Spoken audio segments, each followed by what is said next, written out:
I built this fully automated AI tax advisor app using just Lovable and N8N. All you have to do is insert your country, provide some information about your income, and upload any relevant financial documents you might have. Immediately, the app will start searching the web and find the latest laws that are related to your situation. And based on those, craft the most optimal tax strategy with multiple suggestions on how you can save and deduct the most amount of money possible. And all that in less than 10 seconds, making it faster and more accurate than the world's best accountants. The best part, it's completely free to get started with, and you can realistically sell it to accounting firms for thousands of dollars each, since it saves them massive amounts of time when creating tax strategies for the clients. And in this video, I will show you exactly how you can build this app, step by step, so by the end you have your own tax advisor ready to go. So the first thing you have to do is to go over to lovable.dev, which we will use to build the front-end interface of our app. And what I will do is I will simply come over here and type, build me a clean, modern looking front-end for an AI tax advisor app. The user will,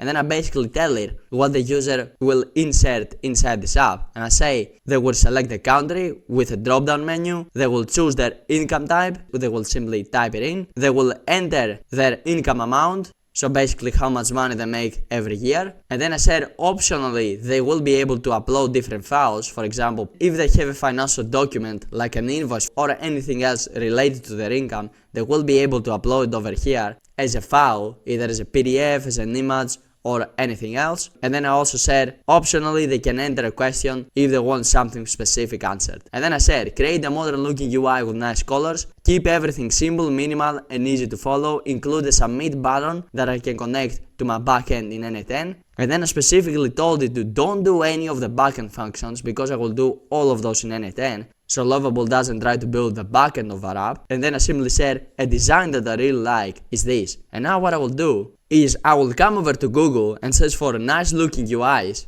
and find one that I really like. Let's say for example it's this one. So what I will do, I will simply download it and I will come back to Lovable, upload it and simply click on enter. This way Lovable also has a visual example of what exactly I'm going for, so you can create a design similar to that. But while Lovable is building a frontend, let's actually go over to N8N and start building the actual functions of our app. So I came over to N8N and the first thing we need to do is to add in a trigger. To do that we simply have to come over here and click on add first step and we'll search for a webhook node. And the reason we're using a webhook node, guys, is because a webhook allows us to connect the front-end interface we're building right now in Lovable to the backend automation we're going to build in N8N. And how it's actually able to do that? By using this link over here. But before we're able to use this link, we need to configure these settings. And the only setting we actually need to change is the HTTP method, and we will change it from get over to post because that is the request we're going to be sending over to Lovable in order for us to be able to send and receive data. So now that we changed that, all we have to do is to simply come over here in this link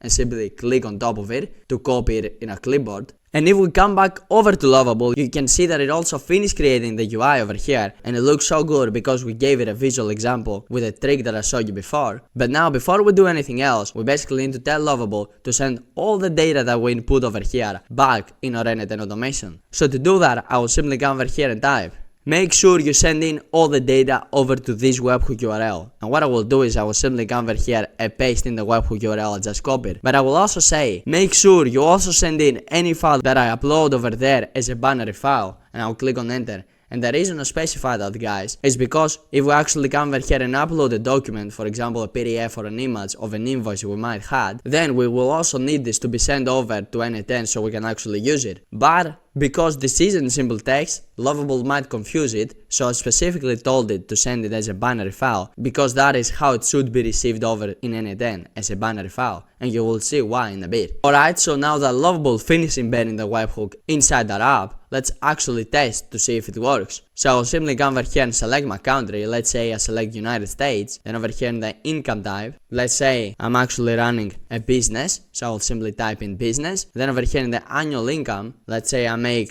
$100,000 per year. And now for the documents, as you can see, this is optional, is not required. Let's also test this to see if it works. So I will simply come over here, click on choose files, and I simply upload this fake invoice over here just for the purposes of this example. And then over here in the specific question, again this is optional, but let's also test this to see if it works. So I will come over here and say, what is the due date to which I need to file my taxes? And now, before we come over here and click on Get AI Tax Advice, what we need to do is come back over to N8N and make sure our webhook is actually listening for a test event, which means that it basically is expecting to receive data, because if we don't click that, guys, it will not actually be able to receive the data from Lovable. So now we can simply come back over to Lovable and click on Get AI Tax Advice. And boom, guys, if I come back over to N8N, you can see that we do in fact have an output over here, which means that we have successfully managed to connect our front-end interface in Lovable with our backend in N8N. And if I scroll all the way down here, you can see all the parameters I inputted. You can see the country, the income time, income amount, and also the question asked. Plus, if I come over here and I click on binary, we can see the invoice uploaded in my Lovable interface, which we have also successfully managed to bring inside N8N, which is very good. The only bad part is that we cannot actually pin this data because we have a binary file, so we will have to be a little bit careful to don't make mistakes, because if we do, we will simply have to go back again in our Lovable interface and input the same things. But don't worry, guys, we do not make mistakes around here, so we will be fine. So the first thing that we need to address, and the hardest part of the automation, is actually the binary file that I mentioned before. And that is because there are two possible outcomes. We might have a binary file inside the request, or we might not. So we need to take both possible outcomes into account. And if we do have a binary file, we need to read it and turn the PDF into readable text inside N8N. Because as it is right now, guys, it's simply a file. We cannot do anything with this. We cannot give it to an AI model so you can take into account the content of this file. So to circumvent that, what we need to do is to do OCR. What OCR stands for is optical character recognition, which what that basically means, guys, is us giving a PDF or an image with a bunch of text and basically a specific model going over it, bringing out the text and sending it back to us in simple text readable format, which in N8N would basically be a schema, exactly as we have all the other parameters. So to do that, we first need to come over here and add in an if node. And the reason we're adding an if node is to take into account the two possible outcomes that I told you before. And how we're gonna configure this? Well, first of all, we have to come over here and change this from a string that it is now to a boolean. And I will select exist. So a boolean is a function that can only have two possible outcomes. It's either true or it's false. It cannot have anything else. So what we have to do is come over here and turn this from fixed to expression, and we will simply delete this one and type in this. And now you might say, but Damien, how did you come up with this and what does this actually mean? Well, first of all, how I came up with this is I basically came over to ChatGPT, asked it exactly what I wanted to do. I said, how can I check if a binary file exists in my workflow? And then it simply gave me this snippet of code, which is simply copied and pasted over here. And what this basically does is it says, if this file actually exists, then this function will be true. While if this doesn't exist, it will be false. So if I actually execute this so you guys can understand this better, you can see it exists, so it is true. So that gives us two paths. One path which we can use if it's true, and one we can use if it's false. So let's first take into account the possibility that it's true and we have indeed uploaded some files. What should we do with those files? Well, as I said before, we need to do OCR. So to do that, we simply have to come over here and search for an HTTP request. And the reason I'm using an HTTP request, guys, is because we will have to use a third-party API to do OCR. And now you might say, which third-party API we're actually going to use? Well, we're going to use Mistral OCR, which is in my opinion the best possible OCR tool out there, and it's also free to use when you get started. So in my opinion it's a no-brainer, and I will have a link for it underneath this video, so you simply have to come over to this page and click on Try the API. And then this will bring you over to this dashboard over here. And now all you need to do is to come all the way up here to the top to where it says Docs, click on it, and this will open up. So now all you have to do is to come over here to where it says Capabilities and navigate over to where it says Document AI, simply click on it, so it opens up these options, and then you simply click on basic OCR. And this opens up the OCR docs, which basically tell us exactly how we can configure our HTTP request. So now we simply need to scroll down here and make sure we select CURL over here. It will probably be on Python, but simply select CURL. Well, what a CURL is, guys, is it basically a snippet of code which we can copy and paste, and it will populate all the options in our HTTP request automatically for us, which means that we basically will have to do very minimal work. That's why it's actually very useful. So now the first CURL we need to copy is down here, so we need to scroll a little bit to where you see upload the file over here. Simply come over here to the right and click on copy the code, and then come back over to N8N, click on import CURL over here, paste in the snippet of code you just copied, and click on import. And boom, this populates all these parameters for us automatically, so we have very minimal configuring to do, which is exactly what we want. The first thing that we need to configure is over here, our API key. How are we going to find our API key? Well, you need to come back over to the original dashboard over here,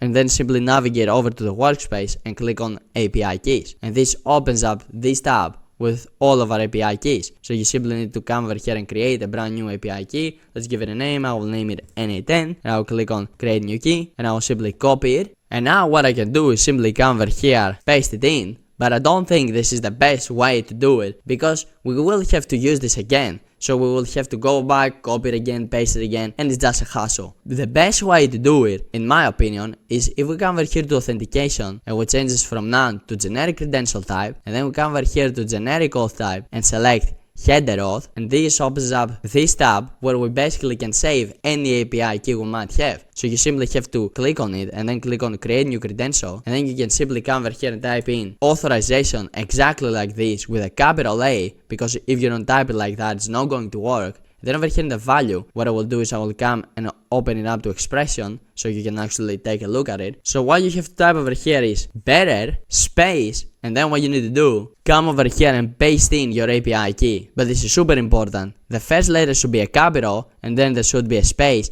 in between the better and your actual API key, because otherwise it's not going to work. Then the last thing you need to do is to come over here and give it a name. I will name it Mistral OCR, for example, and then I will simply come over here and click on save. And now if I close this off, I can actually come over here and select my API key, so I don't constantly have to input it over here every time. And guys, make sure you don't share your API keys with anyone. I will delete mine before uploading this video. We simply don't need the header parameters, so we'll simply turn them off. Then over here we need to configure the body parameters, but these are already configured for us. The only thing we have to do is to simply come over here in the input data field name and simply take in the name of our file, copy it, and simply paste it in over here, so we can upload the correct file over to Mistral AI. So now that we configured everything, all we have to do is to come over here and click on execute step, and you can see we have successfully managed to upload this file. So now let me pin this data so we don't have to rerun this. Let me bring this up as well, and now what we need to do is to add in another HTTP request. But this time we're adding this HTTP request to get a signed URL. And now you might say, why do we need to do that? Well, that's actually how Mistral works. So it's like a 3-step process, and this is the second step.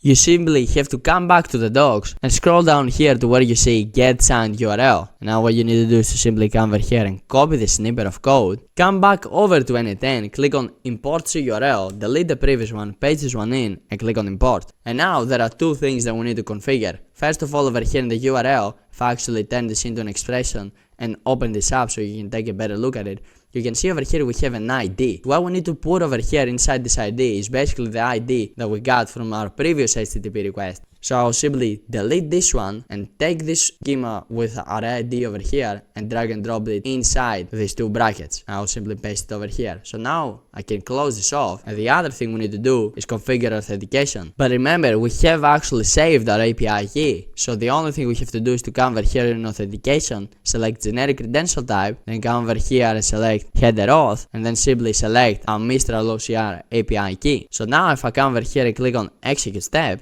you will see that this gives us back this URL over here, which is the second step, and we have successfully done it. So let me actually pin this data so I don't have to rerun this. And now we simply need to come over here and add in the third and final step in order for us to get the results of our OCR back. So now we simply select it, and we simply need to come back over to Mistral and navigate over here to where it says get OCR results, copy the snippet of code, and then come back over to N8N and click on import CURL, simply delete the previous one, paste this one in and click on import. And now the first thing we need to configure is again our authentication, so we'll simply come over here, select generic credential type, then select header auth, and then make sure we select our Mistral API key. Then over here in the header parameters we don't actually need them, since we have selected our API key over here, so I can simply turn them off. And then over here we see this JSON code. Now do not get intimidated by this. This is actually super simple. Let's actually make this an expression and open this up so you guys can take a better look at it. So what we need to do is to simply come over here, take in this dummy fake data that it has over here, simply delete it, take in the URL we just got from our previous node, and simply drag and drop it over here. And that's basically all we need to do. Now we simply need to come and close this off. And if we actually want to get the data back in simple text format, as I told you before, we need to come over here in the options and simply delete this one. Because if we don't delete it, we will not get the data back exactly as we need for this example. So now that you did that, all you have to do is to simply come over here and click on execute step.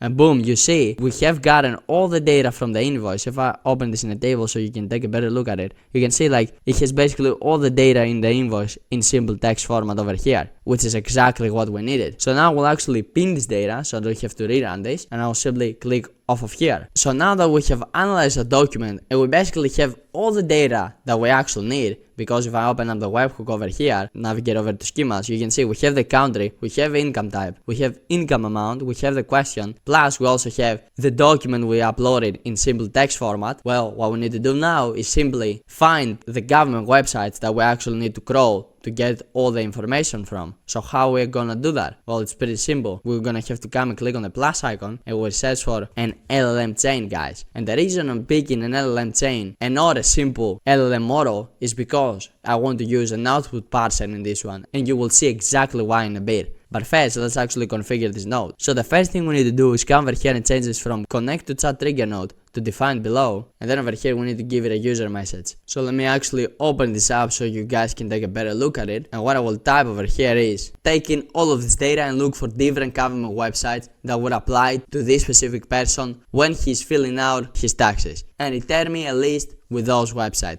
The information is, and then I simply said question. And what I will do now, guys, is I will simply close this off, open up the webhook to where I have all the information I need, and simply take in the question that the person asked and simply drag and drop it over here. So the LLM has access to the question. I will do the same with the country, I will do the same with the income type, I will do the same with the income amount, and I will do the same with the document information, which I actually have over here in my last HTTP request, and that's the reason we did the OCR. And why is this relevant? Because this actually might be a bunch of different invoices which the client can actually write off when he's paying his taxes. So that's why it's important that the LLM has access to this information. And I also told it to give me 3 websites maximum. And if you wanted, now that I'm thinking about it, you could also add in, for example, an expenses section in Lovable as well, where the person could also type if he has already calculated his expenses for his business, for example, so he can write them off. But it's not really needed,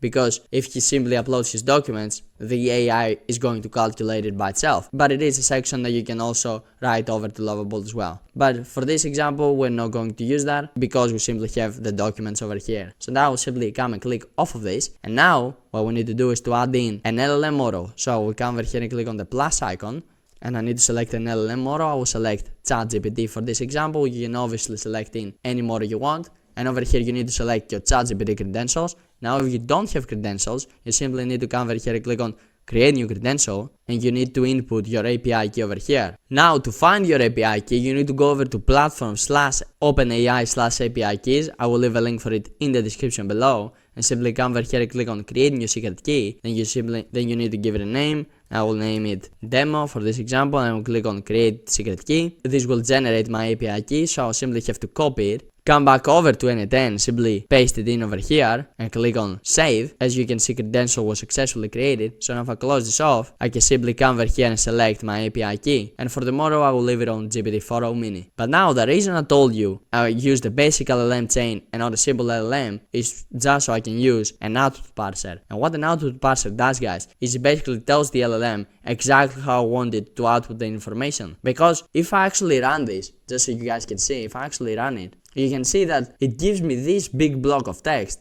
that has the list of a bunch of websites, but also has some extra text that's not really needed, and I cannot actually use this anywhere. Like, I cannot take in the schema and drag and drop it somewhere and specifically look for these websites, because the websites are inside all of this text. So how we're going to move around that is by adding in an output parser. So to add in an output parser, all you have to do is to come over here and click on require specific output format, and as you can see, this opens up this brand new option underneath over here, which is an output parser. So you simply click on it and then you select structure output parser. There are two other options, but for like 99% of the time you will need to use this one. And now this is the part where everyone gets scared of, and he's like, whoa, this is code, I cannot actually do anything over here, I don't know how to write code. But this is actually super simple, guys. All you have to do is simply close this off, open up your LLM, simply take in the prompt you just wrote, copy all of it, come back over to ChatGPT and simply say, write me valid JSON for an output parser doing these things, and simply paste in your prompt and click on enter. And now ChatGPT will write you all the JSON that's going to do exactly what you needed to do. So you don't basically have to do anything. And if it doesn't give you the exact correct code that you need, and how you will understand that is if you copy this code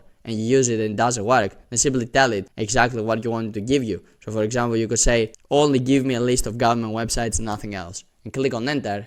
And ChatGPT will write you again the JSON code, but this time changed to give you exactly what you need if the first output isn't correct. So all you have to do then is simply copy it and simply come back over here, open up your output parser, delete the previous one and simply paste this one in. And if I actually close this and run my LLM over here, and I open this up now that it's finished, you can see that I have a very well organized list of 3 government websites that would be relevant to the specific person that is using my app. So that's why we're using an output parser.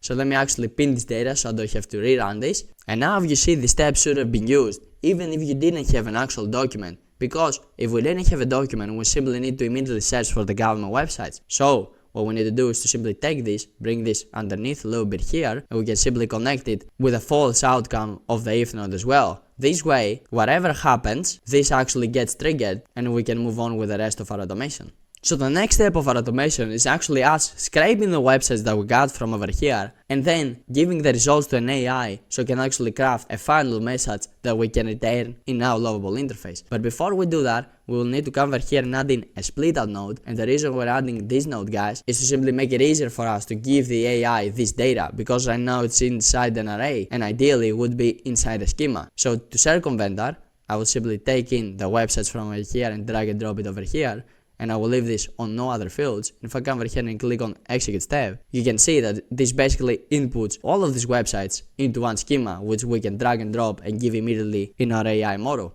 So let me actually pin this so I don't have to rerun this again. And now it's time we add in our AI model. But because we wanted to crawl the government websites and then take in all this data, reason and make an informed decision and give us a correct response, what we will add is not a simple AI model, we will add an AI agent. Why? Because that actually requires reasoning. So that's why we're picking an AI agent. So to configure this, we first need to come over here and change it from connect to chat trigger node to define below. And now over here we need to give it the user message. So for the user message, let me actually open this up so you guys can take a better look at it. I will simply give it all the data that I needed to have. And now you might say, why are you not giving instructions? Well, because we're going to use a system message for that. And I will explain to you why I separate these two in a bit. But for now, let me actually give it access to all of this information.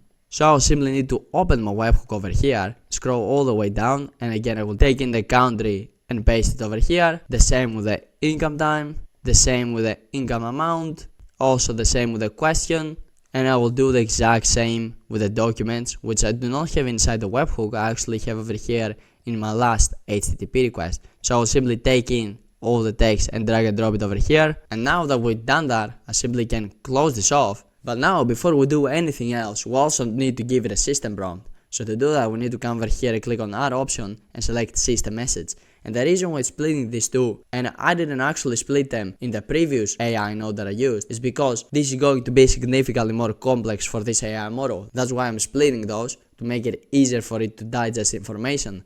Because the user message, you should think of it as a simple message you will send into ChatGPT, while the system message is more of you telling the AI agent what a specific role should be. So basically all the instructions under the hood. And the reason I didn't do that in the previous node is because if it's just a super simple task like it was before, which was just finding the government websites, you can just basically put in all the information in the user message and you're not gonna have any problem, I would say 98% of the time. But if you're actually requiring something more complex, it is slightly better to split out these two to make it easier for the AI agent to complete the task correctly. So that's why I'm splitting them up in this node. So simply delete this one. Let me actually open it up so you guys can take a better look at it. So basically told it you're a tax AI advisor with access to scrapeless AI, which is the tool we're going to use to scrape the websites, which we will configure in a bit. Your goal is to provide accurate, country-specific tax guidance based only in verified information retrieved from official government websites.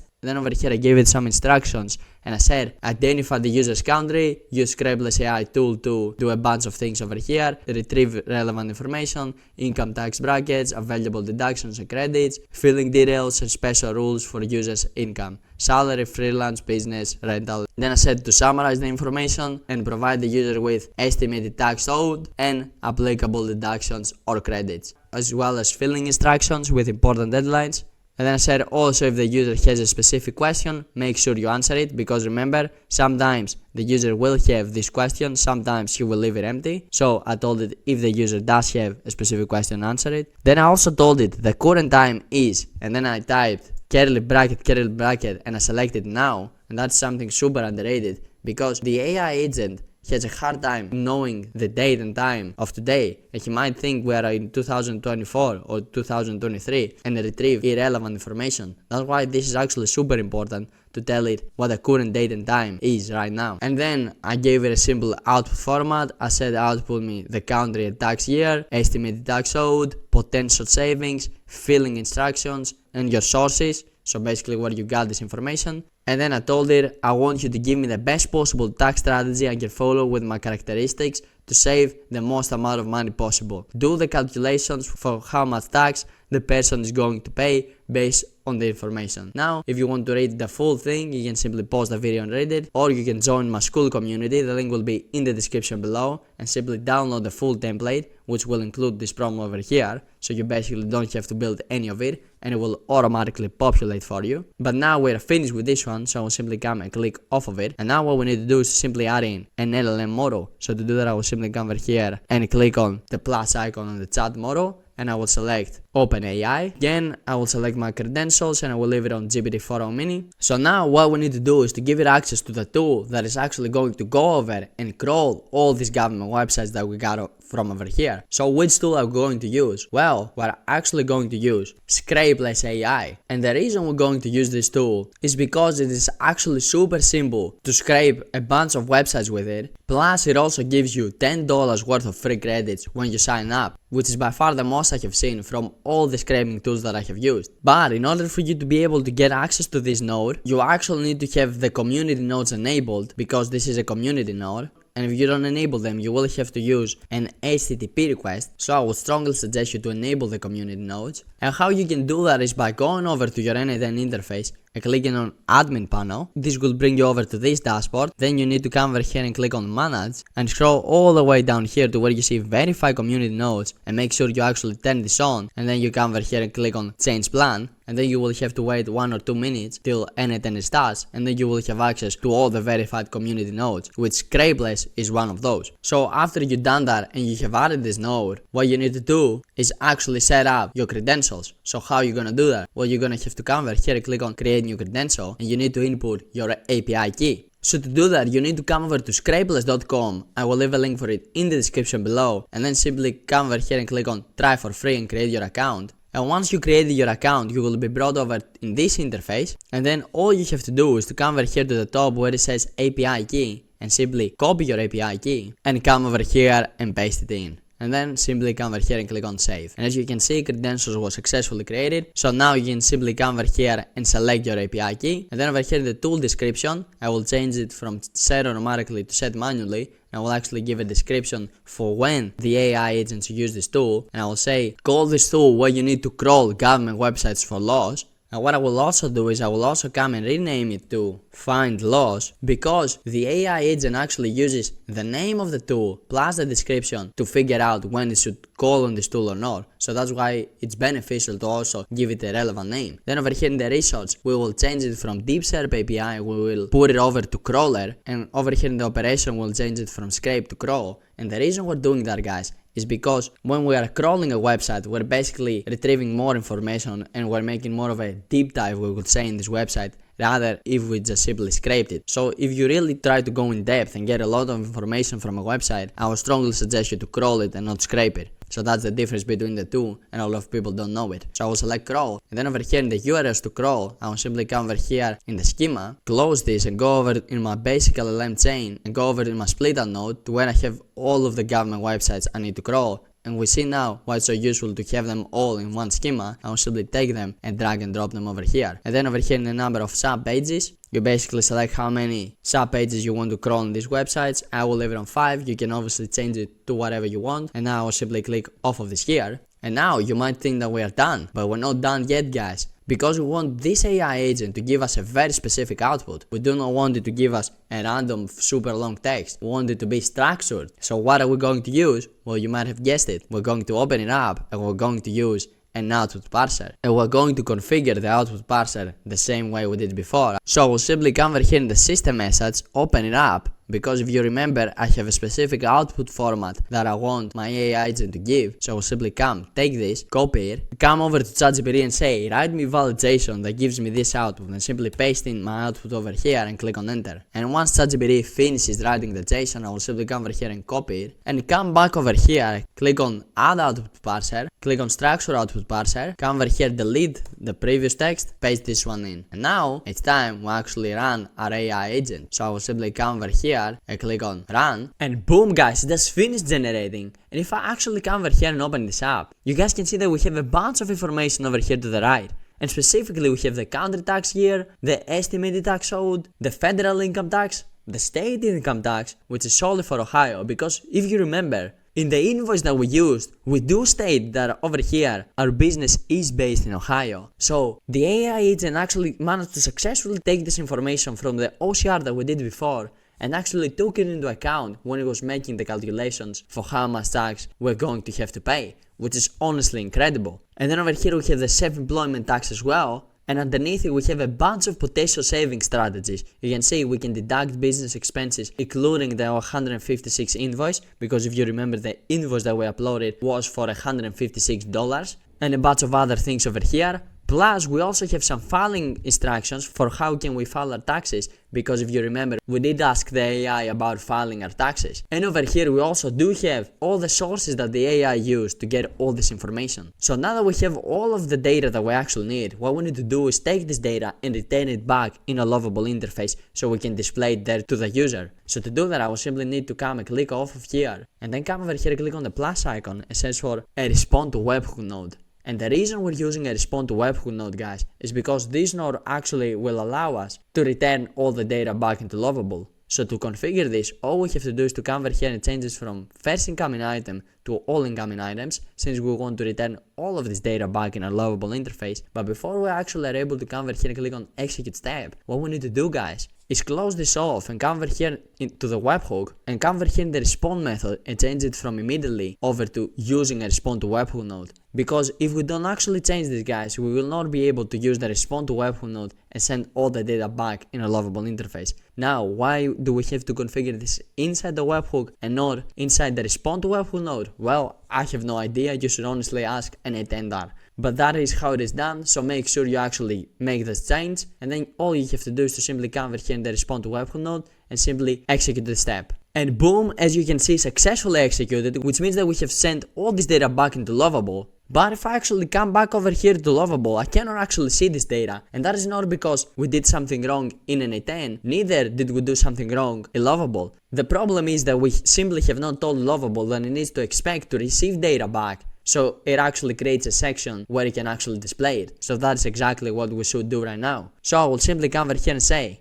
make sure you expect to receive data back from N8N, and you actually create a section to display it. And all I will do is I will come over here and click on enter. And now what Lovable will do is it will actually create a brand new section. So every time we send data back to it from N8N, it is actually able to display this data in a nice and structured way. And boom guys, Lovable just finished making the changes. And if I actually come over here, I can see all the data that was sent back to it from our AI agent. I can see my tax owed, I can see a breakdown of it, I can see a section with potential tax saving strategies. I can also see some filing instructions, because if you remember, I asked it about filling out my taxes. Plus, I can see the sources from all the government websites that our AI agent got all this information from. And we also have the option over here to start a brand new analysis if we want. So you can see how an app like this has massive potential and can be sold to accountants for thousands of dollars, simply because it would save them massive amounts of time having to do all this research themselves. And that is exactly what I show you how to do inside my school community. I show you how you can sell systems like this using Upwork, cold email, or building an audience on YouTube and on Instagram, and then leveraging this audience, selling to them, giving you the ultimate leverage, because this way you're not the one searching for clients, the clients are actually coming to you and they're basically asking you to sell them your services, which, trust me, in the long term will make you way more money. Plus you will get a blueprint for this automation and any other automation I have built in my channel. You will simply have to come over here in the classroom and navigate to the assets tab, simply find the video that you want to download the automation from, and you will see there's a JSON file. You simply click on it, you click on download, and then you come back over to N8N, click on these three dots over here and click on import from file, and then simply upload the file you just downloaded, and this automation will populate for you automatically without you having to do anything. So if you're interested to learn how you can sell systems like this, make sure you come and join in my school community. I also am starting a series which I'm very excited about, which is me building a full AI SaaS, and this is not going to be a short-term project. This is actually going to be a real business that I'm going to build, and I will document the whole process inside the community as well, so you can basically see it in every step of the way. So if it interests you, click the link in the description below and join the school community. But now YouTube thinks you're going to enjoy this video, in which I built a $1 million app using just Lovable and N8N. So make sure you go and watch that next, and I will see you over there.